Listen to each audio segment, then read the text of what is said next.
Remember when Ben cheated on his girlfriend with a clone of his own cousin? Is this your goat? Is this your goat? Defend this. Please defend it. I'm waiting. I'm waiting for you to defend this. Yeah, exactly. That's what I thought. That's what I thought, buddy. Lately, there's been a lot of debate between about 5 shows, those being Gumball, Adventure Time, Regular Show, Steven Universe, and Ben 10. And all the controversy stems from the fact that all these shows except Ben 10 are getting some sort of spin-off or continuation or something in their franchise. And Ben 10 fans are getting clowned, or Ben 10 as a franchise is getting clowned. Because even if you look at their latest installments, Steven Universe Future was not great, but it was decent, and Fiona and Cake was a big success. Whereas the last Ben 10 thing that happened was the Ben 10 reboot, which while is not as bad as people think, because season 1 is pretty bad, but after the season 1 finale, the show gets going and it's slightly better. It's still pretty hated and everybody thinks it's a disgrace. And keep in mind, that show started in 2016 and ended in 2021.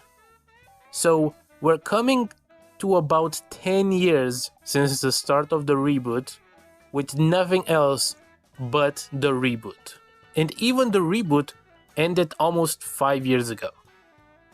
And after years and years and years of Ben 10 fans, long regular show fans, trying to clown on Steven Universe and stuff, now it's time for Steven Universe fans to just kind of clown on Ben 10. But I think the funniest part is that even when they're clowning on them, they're being relatively polite and not too disrespectful, whereas regular show or Ben 10 fans act to Steven Universe like it's a clan meeting. Like, if you go to any Steven Universe post that hates on the show, there's a clan meeting in the replies. Whereas if you go onto Steven Universe fans slandering on any of those other shows, it's stuff like, oh my god, Ben is cheating on his girlfriend with his cousin, or Mordecai kissed a girl in front of his girlfriend, which are both true.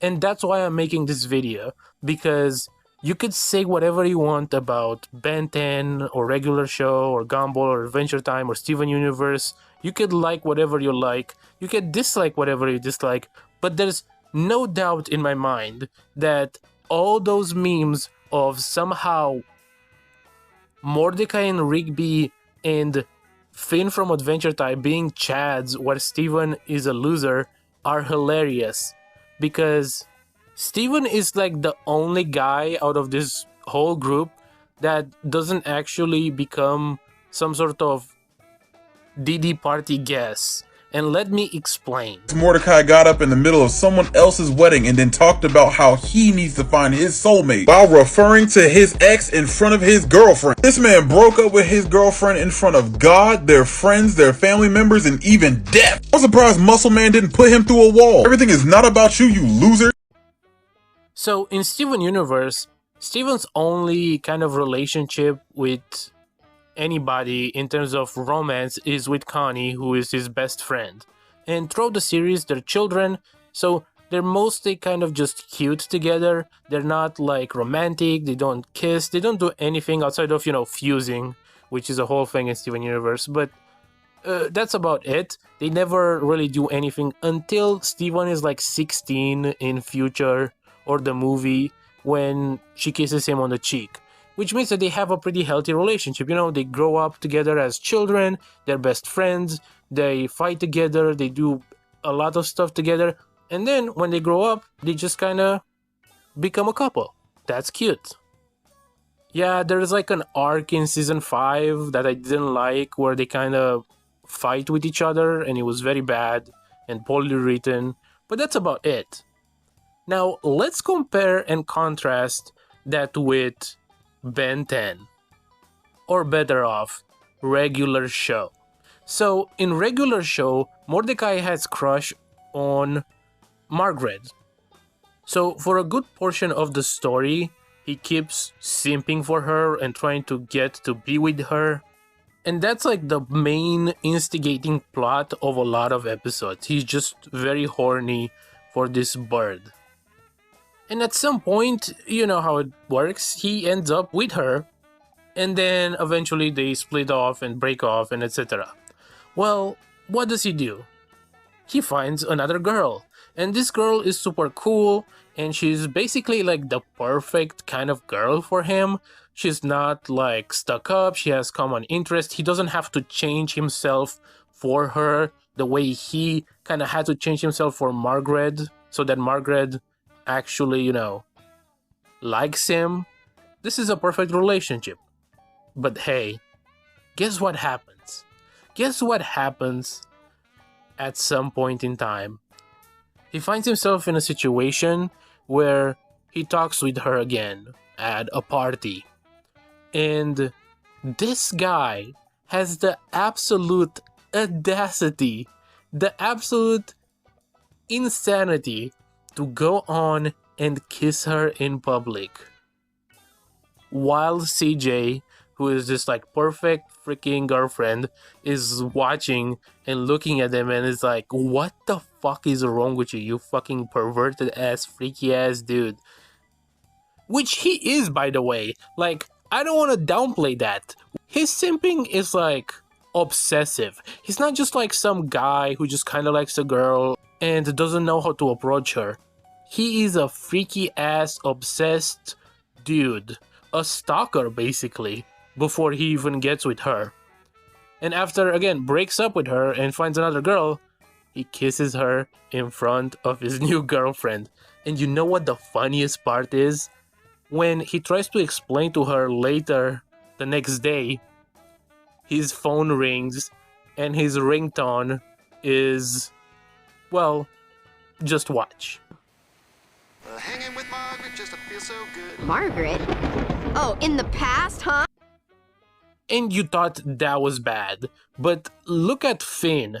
Finn from Adventure Time. And I love this arc for Finn. I love this character arc for Finn, and I love Finn as a character.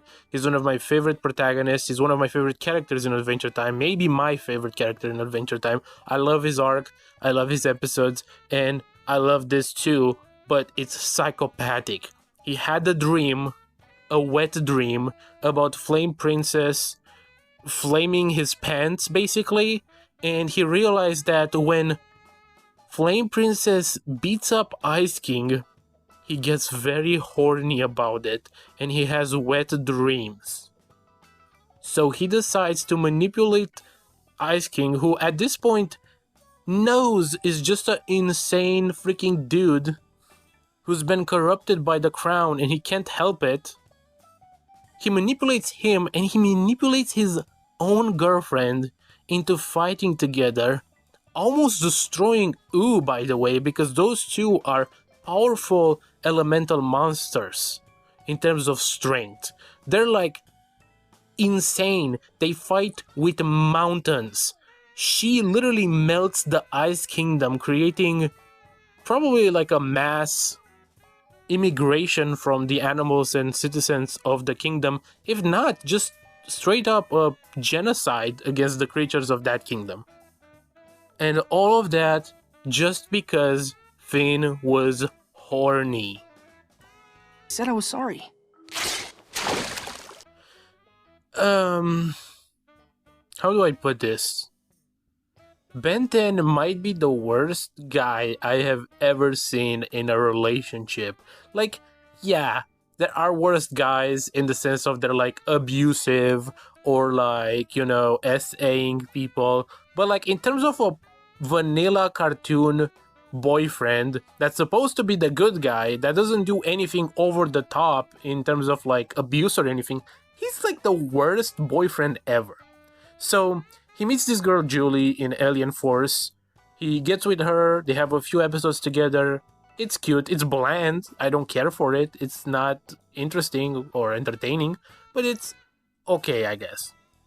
And then in Ultimate Alien, he like can't decide between watching her world-class tennis match or some movie, so he decides to split himself into multiple parts in order to be able to do both, when you could just, watch the movie some other time and watch your girlfriend right now.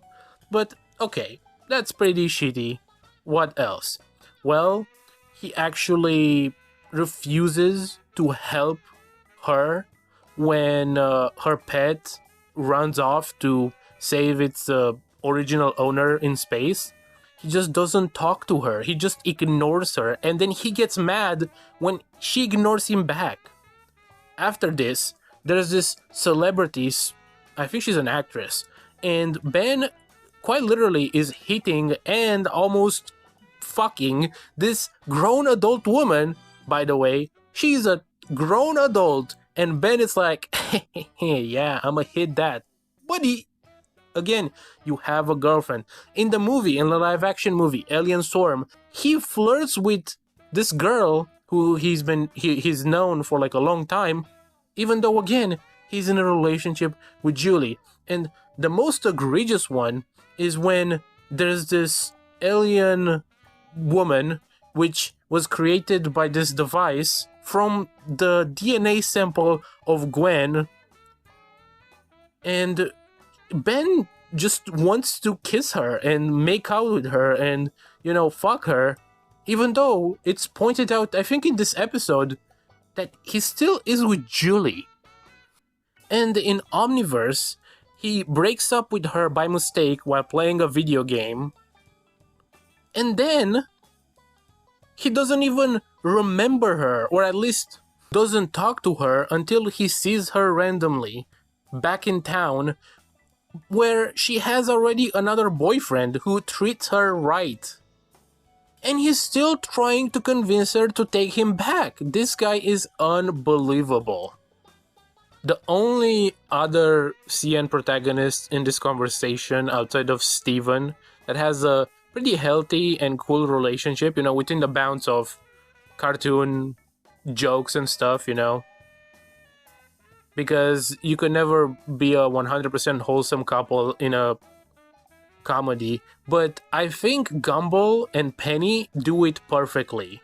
They have an arc, they have chemistry, they become a couple, and it's just stays like that the whole time and almost never becomes weird or like creepy or like him cheating on her or anything like that. Like, he's devoted, he's nice to her. I mean, he is a bad person, don't get me wrong. If you watch Gumball, he's freaking insane what he does. He's up there with like some of the most craziest protagonists. He does anything but good deeds. He's a mischievous little gremlin, but he's one of the best like cartoon protagonists in relationships. He's one of the best ones, in my opinion. At least out of those ones, his relationship with Penny is probably the best one. It's better than Connie and Steven. But if you look at everybody else in this, they're horrendous. So this is why I think especially Ben 10 and regular show deserve the scrutiny, because their main characters are a bunch of freaking weirdo freaks.